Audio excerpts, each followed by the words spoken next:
네, 안녕하세요. 군대 성범죄 문제에 대해서 말씀드리려고 하는 한창원이라고 합니다. 시간이 좀 지났기 때문에 최대한 토론문 위주로, 요지 위주로 말씀드리겠습니다. 군에서 작년에 이제 발표한 자료에 따르면 작년 한 해 동안 발생한 성폭력 사건은 모두 790사건입니다.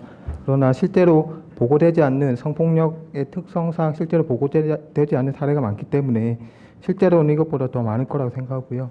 그리고 특히 이 군대 내 성폭력이나 성범죄, 성적 가해행위가 그냥 성적 욕구를 충족하기 위해서 일어나는 게 아니라 어떤 군의 기강 확립이라는 어떤 그런 명목하에 이제 기합을 주거나 아니면 뭐 얼차려를 시키거나 그렇게 하는 행동의 와중에도 많이 발생하기 때문에 이런 부분이 다 통계에서 빠져 있기 때문에 실제로는 훨씬 더 많을 것이라고 생각을 합니다. 그리고 그 군사법원이 발표한 통계에 따르면 여군이나 여군무원을 상대로 한 성범죄가 2012년 1월부터 2016년 6월까지 총 312건이라고 하는데요. 이것도 마찬가지로 실제로 이제 밝혀진 그 건수만 기준으로 하기 때문에 실제로는 훨씬 더 많을 것이라 그렇게 예상하고 있습니다. 그러면 군대 내 성범죄에는 어떤 특성이 있는지에 대해서 먼저 간략하게 말씀드리고 그리고 어떻게 하면 이 부분을 좀 개선할 수 있을까 그 부분은 그 후에 또 말씀드리겠습니다. 우선 첫 번째로 말씀드리고 싶은 것은 군대 내 성범죄가 군대라는 어떤 특수한 공간에서 발생한다는 것입니다. 군대는 힘, 폭력 또는 권위의 사용이 일상화되어 있고요. 또 그런 힘이나 뭐 폭력의 사용이 어떤 의미에서는 좀 권장된다고 해야 될까요? 그런 공간에서 많이 발생하고 있고요. 그리고 특히 뭐 자유로운 이동, 외부의 의사소통이라든지 또 이성과의 접촉 이런 부분이 많이 제한된 상태에서 폐쇄적인 공간에서 일어난다고 또 볼 수 있겠습니다. 뭐 다른 실태 조사에 따르면 어떤 계급이 올라가면 올라갈수록 어떤 성적 가해 행위에 대한 어떤 죄책감이라든지 뭐 문제 의식이 점점 줄어들고 있는 걸 알 수 있는데 아마도 이런 군대의 폐쇄적 특성 그리고 군대 문화가 체질화됨으로 인해서 그렇게 되는 거 아닌가 그렇게 생각을 하고 있습니다. 또 한 가지 말씀드리고 싶은 것은 군대 내 성폭력은 직장 내, 그러니까 일반 사회에서 발생하는 직장 내 성폭력하고도 유사한 성향을 보이고 있습니다. 피해가 지속적으로 발생하고요. 동일한 피해자를 상대로 해서 반복적으로 발생하고요. 그 피해자가 그 거부 의사를 좀 밝히기가 쉽지 않은 그런 상황에서 발생하고요. 그리고 피해자가 그 피해 사실을 신고하기가 상당히 어려운 그런 상황에서 발생한다는 공통점이 있습니다. 그리고 두 번째 특징은 군대 성폭력 문제는 지위를 이용해서 하는 경우가 많습니다. 장교나 아니면 선임병이 후임 장교나 부하를 상대로 해서 일어나는 경우가 많죠. 그리고 특히 군대에서 동성 간의 성폭력, 남성이 남성을 상대로 한 성폭력의 경우에는 이게 성적 욕구의 충족뿐만 아니라 그 자신이 가지고 있는 지위라고 해야 되나 이런 부분을 좀 과시를 하고 권위를 행사하는 차원에서 나타나는 경우도 많이 있습니다. 실제로 많이 그 실태 조사 같은 경우에서도 그런 설문조사가 많이 발견이 되고요. 특히 그 지위를 이용한다는 부분에 있어서 여군 문제에서 심지어 이제 장성급도 27%, 그 연관급이 42.5%에 달할 정도로 상관이 성범죄를 범하는 경우가 많이 있습니다. 그리고 세 번째 특성으로는 그 성폭력이 이게 실제로 그런지 여부를 떠나서 군대 내 성범죄가 발생하는 원인으로서 피해자의 여성적 성향이라든지 피해자의 행동을 들은 경우가 많았습니다.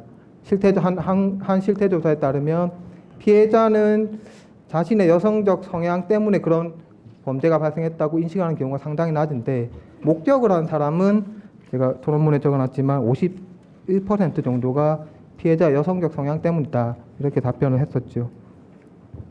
그리고 사회 일각에서는 동성애자가 다른 그 남군을 상대로 해서 성범죄를 한다는 뭐 인식이 있는데 동성애자 많아지기 때문에 이런 문제가 발생하는 거 아니냐 이런 인식이 있는데 실제로는 가해자가 동성애자가 아닌 경우가 상당히 많습니다. 제가 군법무관 할 때도 뭐 군법교육이나 이런 거 하게 되면 항상 강조하는 이야기가 그 가해자는 동성애자가 아닌 경우가 많고 오히려 피해자의 동성애적인 성향이 보인다는 이유로 그런 성범죄를 범하는 경우가 많이 있습니다.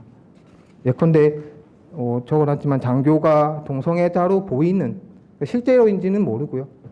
보이는 병사를 자기 사무소에 불러서 문을 잠그고 유사 성행위를 지시한다든지 이런 사례들이 있었습니다. 그리고 다음으로 말씀드리고 싶은 것은 특히 동성 간 성범죄 같은 경우는 장난으로 여기는 경우가 많이 있습니다. 작년에 언론에 많이 보도가 되었던 그 선임병들이 후임병의 중요한 부위에 로션을 바르고 뭐 괴롭히고 하는 이런 사건도 사실 본인들은 장난이라고 생각하고 또는 뭐 그렇게 했던 경우가 많이 있고요. 그리고 마지막으로 군대 내 성폭력의 특성이라고 한다면 군대 내 성폭력 사건이 발생하면 대부분의 경우 군대 기강 회의에서 발생한 것이다. 이런 인식하에서 군대 기강을 강화해야 된다. 이런 접근을 많이 하고 있습니다. 피해자 인권 보호 차원보다는 군대 기강의 회의 차원에서 접근하다 보니까 또 피해자 인권이 2차적으로 피해가 발생하고 2차 피해가 발생하는 경우가 있고 그런 경우가 많이 있는 것 같습니다. 그렇다면 어떻게 해야 될까를 좀 생각을 해봤는데 첫 번째로 방금 제가 말씀드린 것처럼 성폭력 범죄와 관련해서는 피해자 인권 차원에서 좀 접근을 해야 된다고 생각을 합니다. 그 군대 기강의 회의 차원에서 접근하다 보니까 오히려 피해자가 이 군대 기강 회의에 일조한 거 아니냐는 인식하에 피해자를 오히려 뭐 다른 부대에 전출시킨다든지 이런 식 2차 피해가 발생하는 경우가 있고요.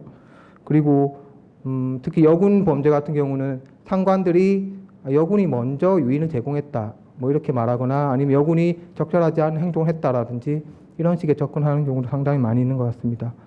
그렇기 때문에 저는 그 피해자 인권 차원에서 제도 개선이라든지 또는 그 처벌 그 문제가 접근돼야 되지 지금 군대 기강이 해이하기 때문에 군대 기강을 바로 세워야 된다. 이런 차원에서 접근하는 것은 좀 문제가 있지 않나 그렇게 생각하고 있습니다. 그리고 두 번째로 말씀드리고 싶은 것은 성적 가해 행위가 폐쇄적인 공간에서 또 당사자들 사이에서만 발생하기 때문에 이게 군대가 그런 어떤 특수한 공간 하에서 발생하기 때문에 군대에서 적극적으로 보호 조치를 취하지 않는다면 피해자를 결국 제대로 보호하지 못할 것입니다. 근데 지금 현재는 실제로 사건이 발생하면 사건에 그냥 구체적으로 대응하는 정도만 할 뿐이지 적극적으로 사전 예방을 한다든지 이런 부분은 좀 부족하지 않나라는 생각이 듭니다.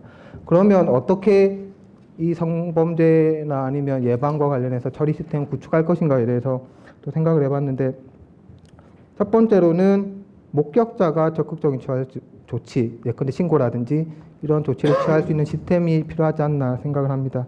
특히 2004년도에 그 발표된 실태조사에 따르면 목격자 중 약 70% 가까운 목격자가 성적인 가해 행위를 보더라도 담담하게 보고 있다든지 아니면 못 본 척 한다든지 이렇게 답변했고요. 제가 여기 적어놓지는 않았지만 한 20% 가까운 목격자는 동참했다라고 답변한 경우도 있었고요. 그렇게 또 나아가서 피해자 입장에서는 이제 성폭력, 남성으로부터 특히 성폭력이 당했기 때문에 이거를 적극적으로 신고한다는 게 창피하다고 생각하는 경우가 있어서 신고를 안 하는 경향이 있고요.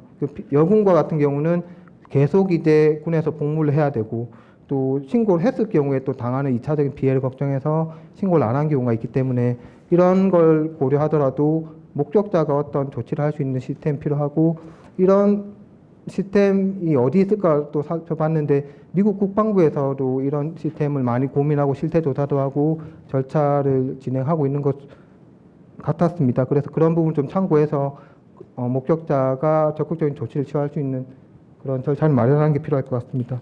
그리고 간단하게 또 말씀드리면 지금 민간에 있는 성폭력 범죄의 처벌 등에 관한 특례법 제26조에는 성폭력 범죄 피해자에 대해서 전담조사대가 있습니다. 근데 이 전담조사대는 군에는 적용이 지금 되지 않기 때문에 군에도 마찬가지의 그런 제도를 도입할 필요가 있다 그렇게 생각합니다. 제가 2006년도에 그 파주에는 1사단 군법무관으로 갔을 때 제가 유일한 군 검찰관으로서 사실 참모의 어떤 지휘도 제대로 받지 않고 또는 뭐 선배로부터 어떤 교육도 받지 않은 상태에서 혼자서 사건을 처리하고 또 문제는 이런 사건 처리가 1년 단위로 이제 보다 보니까 제대로 된 전문성을 쌓기가 좀 힘든 구조였고요. 그런 구조하에서 과연 그 현재 지금 성폭력 사건을 처리하고 있는 군법무관들이 제대로 된 성범죄에 대한 이해를 가지고 처리할 수 있을지에 대해서 의문이 있습니다. 그렇기 때문에 최소한 그 사단 단위는 좀 힘들다 하더라도 군단 단위나 군사령부 단위에서는 전담자를 두고 처리를 하는 게 좋지 않을까 생각합니다. 그리고 두 번째로는 성폭력범죄 특례법 27조에 있는 바와 마찬가지로 성폭력범죄 피해자에게 변호인을 붙여서 그 성폭력범죄 피해자의 의사를 대리하고 이익을 보호할 수 있는 그런 제도도 필요할 거라고 생각하고요. 그리고 성폭력 범죄 마찬가지로 이제 성폭력 범죄 특별법 29조에는 피해자에게 2차 피해가 발생할 수 있는 걸 방지하기 위해 여러 가지 절차를 두고 있는데 군에도 마찬가지의 절차를 도입하는 것을 고려할 필요가 있다 이렇게 생각합니다. 그리고 네 번째로 말씀드리고 싶은 건 실효성 있는 교육인데 이거는 뭐 당연히 하는 이야기겠지만 하나 말씀드리고 싶은 것은 최근에는 외부 전문가 초청 강의가 상당히 많이 있는데 많이 하고요 실제로. 근데 군의 어떤 특성을 이해하고 성범죄 교육을 하는지에 대해서는 의문을 제기하시는 분들이 있습니다. 그래서 이런 군의 특성을 제대로 이해하시는 분들을 좀 초청할 필요가 있다 그렇게 생각하고요. 처벌 강화 문제는 첫 번째로 지적하고 싶은 것은 현재 너무 가볍기 때문에 양형에 관한 기준을 따로 마련할 필요가 있고 특히 현대 군사법원의 실무가 장교와 같은 경우에는 이 집행유예 이상의 형이 선고가 되면 이제 전역을 해야 되기 때문에 선고유예를 하는 경우가 많이 있습니다.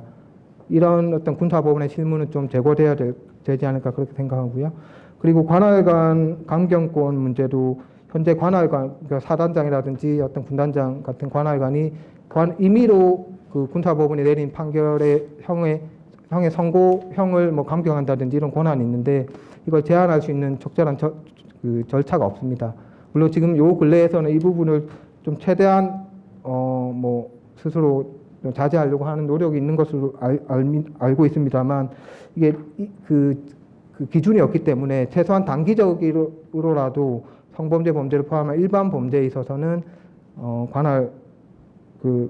관할관의 강경권을 제한하는 게 바람직하다 이렇게 생각하고 있습니다. 그리고 마지막으로는 보복 행위를 규제할 필요가 있다고 말씀드리고 싶습니다. 성폭력을 당했는데 이걸 신고하더라도 마찬가지로 제2차 피해, 근데 뭐 전출을 시킨다든지 아니면 이상한 소문이 난다든지 이렇게 되면 오히려 그 보복 행위 자체의 불법성을 떠나서 향후 그 성범죄를 신고한다거나 어떤 적극적인 조치를 취하는데 위축 효과, 킬링 이펙트가 발생할 수 있기 때문에 이런 보복 행위를 규제할 필요도 있다 이렇게 생각을 합니다. 지금 현재 민간에서는 노동법이라든지 여러 가지 관련 법에서 보복 행위를 규제하고 있는 조항을 두고 있기 때문에 이런 조항을 참고해서 군에서도 적용할 수 있을 것 같고요. 특히 미국 국방부가 실태 조사를 열심히 하고 자료를 많이 발간했기 때문에 이런 부분도 참고를 할 수 있을 것이라 생각을 합니다. 네, 이상입니다.